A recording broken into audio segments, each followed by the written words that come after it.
Hello everyone, it's been a week. It's Sandra here and we are checking in on our worms galore in our leaf mold only as bedding worm bin. No worms on the bubble wrap. And why should they be on the bubble wrap? They're down there with the applesauce and the avocado pits. I know that. So let's just take a look and dig into this center section. That's just an old avocado shell.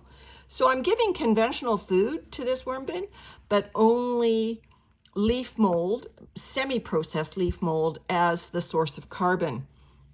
So let's take a look. Remember, I gave it a lot of eggshell grit.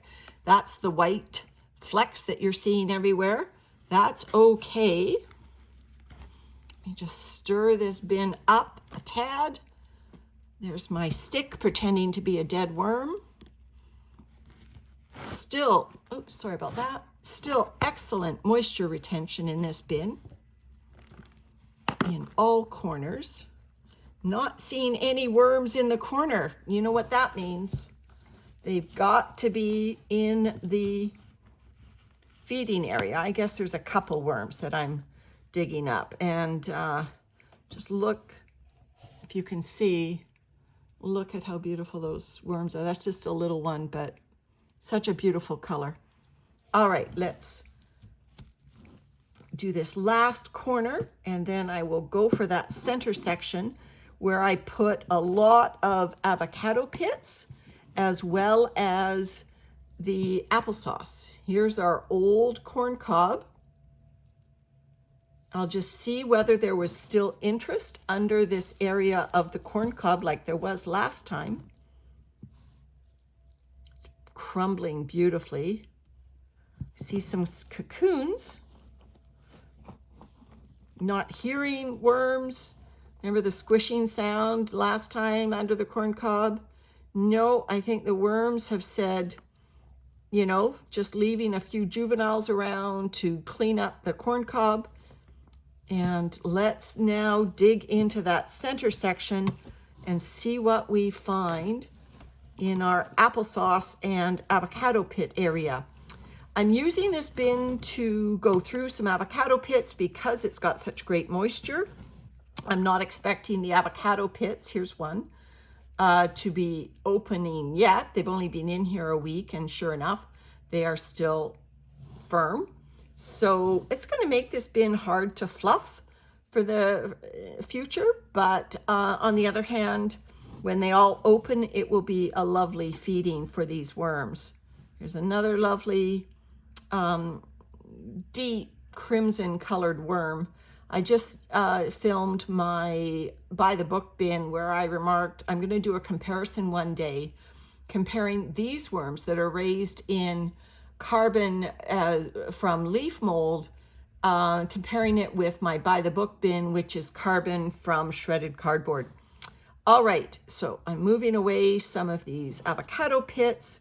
You know, I think I'll just do an almighty dig like I did last time under the corn cob, and we'll find these worms because they weren't in the corners, which means they've got to be where the applesauce was, in the middle.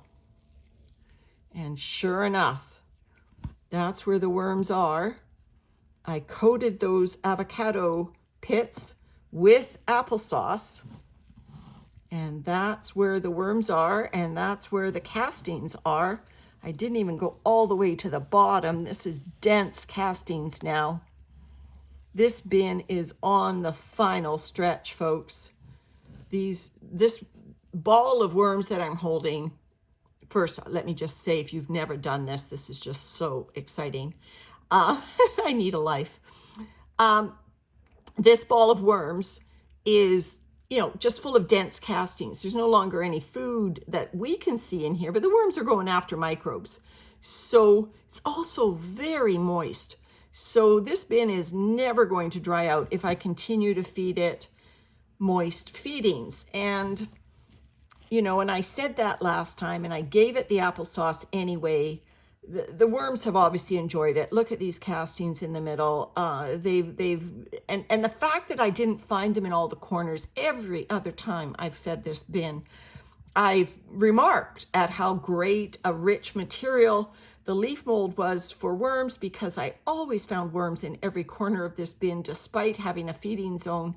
This time, and to a lesser extent last time, not the case. These worms have depleted the leaf mold, I would imagine. Not totally, but well on its way. And the feeding zone is a more attractive prospect for them to get a feeding.